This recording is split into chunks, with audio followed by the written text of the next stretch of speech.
Hi, welcome to Barmy Army fan cams after a 2-1 win away at Reading. I'm joined this afternoon by Ian, Jake, Matt and Shane. We're going to discuss a game that keeps us at the top of the table and also keeps our unbeaten away from home record preserved for 2020. There have been some things that have been good about this season. Jake, thoughts on the match? Yeah, it was, going into it, you're thinking Reading aren't in great form, they're there for the taking, but again, well, that's what I thought at least. And this is a great reminder of why you shouldn't think that, because Reading, they've always been a tough team against us. They've always been physical, as we saw. Hal Liner did not get sent off. She's a lucky girl. But we just about got the job done. It doesn't matter how. We've won the game. I'll take it. But it was that was one of our toughest games this season. There were times when we looked second best, when they were beating us to the ball. We didn't have a lot going forward apart from Leah Galton, who was sort of doing a one-woman job up there. But yeah, relief is the overwhelming feeling today. Shane, I know you like your stats and you were looking, you do the tweets before every match, and you would have looked at Reading's previous, is it 4 league games, and they'd all been 1-1. Yeah, what made the difference then for us to break through that? I don't know, maybe just a bit more perseverance and resilience than we've been used to against Reading. Of course, 1-0 up, I'm thinking, maybe we've got this for once. And then they equalised. And let's be honest, we gifted them the equaliser. It couldn't have even been a shot. It was weak. It was a pass and we've just kicked it into our own net. So what we're doing there. But then, of course, given the recent run, you think, oh yeah, wouldn't be surprised if this finishes 1-1 now. Really wouldn't surprise me, but thank you, Haley lad. That's all I can say. Thank you, Haley lad. Yeah, I think there are a few other words that were said on the watch along as well. Matt, for me, one of the biggest challenges in the first half was that we didn't have a clear striker, and injuries have clearly taken out pretty much everybody. Had we had a striker, and I know it's all ifs, ands and buts, is that game over and done with in the first half? I don't think so. I think, to be honest, going into this game, I thought out of the 3 league games that we had this month, I always thought this was going to be the hardest because, as you just pointed out, Reading have drawn their last 4 games, so they are a tough side to break down. I think having an out-and-out striker from the start would definitely have made a difference, but I don't think you're ever really going to run away with it against a team like Reading. Okay. What we can't ignore is we're talking about Reading's run of form. We can't ignore our run of form against Reading and the fact that last time we played them, that happened. Ian, we like to ask you about the refs. Penalty? Sending off? Yeah, well, she should have been off before then. We're talking about the Reading player here. Yeah. What's her name? Leanne? I don't know. Lena. Yeah. Lena. She should have been off, 10, 15 minutes before that challenge on Kirsty Hansen for that challenge on Leah, which was completely unpunished. The ball continues to play on. It goes out for a throw on the other side. We restart with the throwing. So the referee doesn't even think it's a foul. And when you look back at it, it's a late challenge right on Leah's ankle. That's a yellow card all day long.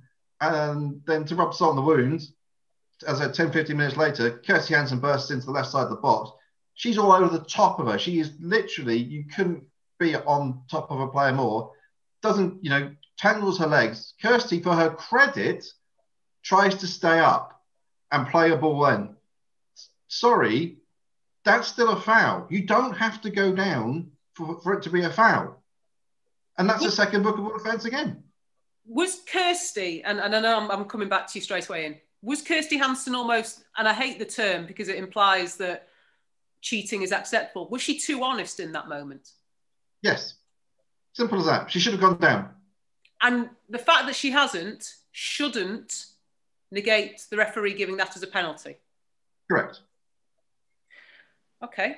For once, Ian, we're all in agreement that the referees... Shane, Matt made the point about this run of 3 games that we have that take us to the end of the calendar year, this being the most difficult, certainly physically the most challenging. Not a great performance last week, not great today. Are we ever going to get to that point where we just say, thank you for grinding out these results? Maybe we need to start. I think it's, maybe we're expecting, we want complete control and we want an easy win and not one where we're going to make it difficult for ourselves. But maybe that's just how it has to be at the moment. Maybe we do have to do it the difficult way. And let's face it, with Man United, when do we do anything easy? It would be nice to, watch a game and not have the stress with it. But then again, half the time the stress is what makes it more fun for you, isn't it? So especially when you win, you lose, of course, no, in the bin. But yeah, look, as long as we keep getting these results and winning, who really cares? Yeah, and Jake, today was the first match that the team have played since Feb 23rd that fans were in attendance at. Didn't look to be, United fans were asked not to attend. We did see that there were a few in the crowd. There didn't seem to be that big a crowd. And perhaps that's not such a surprise, bearing in mind it's Reading. Do you think that had an impact on either team today? Just having a few voices? I'll be honest, no, I don't think it did. I can imagine the fans weren't too vocal, as we know some fans in this league aren't exactly on our level when it comes to being loud and getting behind the team. It will have been nice to have fans there, absolutely, but I don't think they will have affected the run of play too much, because Reading, I've watched them these past few games in this run of 1-1s that they've been on, and they've been all right, they've been physical, and I didn't really see a change in their desire, in their attitude, in their tactics of, constantly tackling and sometimes fouling. So they stuck at it really well. But no, I don't think it was a massive change. But yeah, it goes back to the point we've made before about, had there been United fans there, maybe we could have given the team a bit of a lift. But I'm not going to complain, because we've got the job done. And even though it didn't look flat at times, it's 3 points, and I can't complain too much. Yeah, and also, had there been United fans, maybe the ref would have been a little bit better, for want of a better word. Matt, some of the substitutions, talk me through them, because Tooney came off, Lucy Stans had to come off with what doesn't look to be a good injury at all. She was in tears at the end of it. Ivana Fuso still not getting on the pitch for minutes. Were you surprised with some of the changes that were made? Not entirely, because at the moment it seems like, when we make a change in midfield, Lucy Stan is the first player that comes on. The question's been asked about why Katie doesn't seem to be playing much at the moment. Look, only Casey knows. Look, you all know how I feel about Katie, but I'm sure there is very good reasons why. As you say, it did not look like a good injury for Lucy at all. She was on the verge of tears.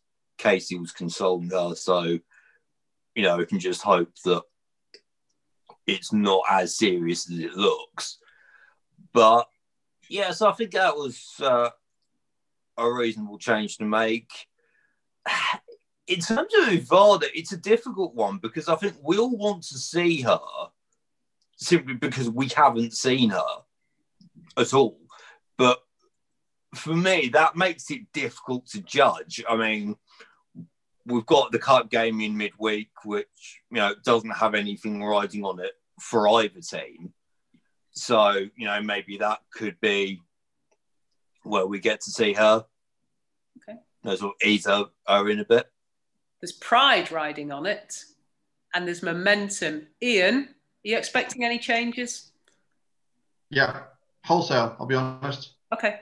Have we got the players fit enough to make those changes? That's the thing. I know Casey will want to make the changes, and I think she will make changes, but we can't, at the back, it's not a lot we can do at the back, because we don't have that many defenders in the squad. The only, we've got Lotta who can come in. We've got Abby, who hasn't been around for the last couple of weeks, and we can change the keeper. Well, that is. But now Rambo's injured. Yeah. So I would play Fran. If Fran's not cup tied, because I don't know if she's played for Blackburn in the Conti. If she's not cup tied, then I would have no issue putting Fran in between the sticks. Okay. Midweek would have been a perfect game for Lucy Stand to start, but obviously, that looks like a hammy, so I think she'll probably be out to the new year. So there isn't a lot we could bring in, thinking about it now for Wednesday, but I think there will be changes. It would not be surprising if we see Jess back. If she's not, I know they were classed as injuries, I think, is in the team sheet, but I think if they're both available, then I think we will see Jess back, Lauren get back, Ivana back, hopefully Ivana get some minutes. But otherwise, there's not a lot we can do on Wednesday. I think Everton will probably be similar because they've got their issues as well. So it might be an Everton team that we don't recognise as well. So, okay. So wholesale changes if we could, but not if we can't. Last question for you all. Everybody's favourite player of the match. Shane, you seem to be rubbing your hands together in absolute delight and glee. So you can go first. One word or one name. Go. Leah Galton. Jake. Leah Galton. Matt. Leo Galton. We're going for a full house, Ian. Leah Galton. Leah Galton. No one voted for Jackie and she played the whole game. There's a new one for you. Thank you very much for joining me this afternoon. We're probably back on Wednesday after the United Everton Cup game, and who knows who's going to be playing then, who knows what's going to happen. Thank you for joining me. Thank you for everybody watching, and we'll see you again later. Cheers. Bye-bye.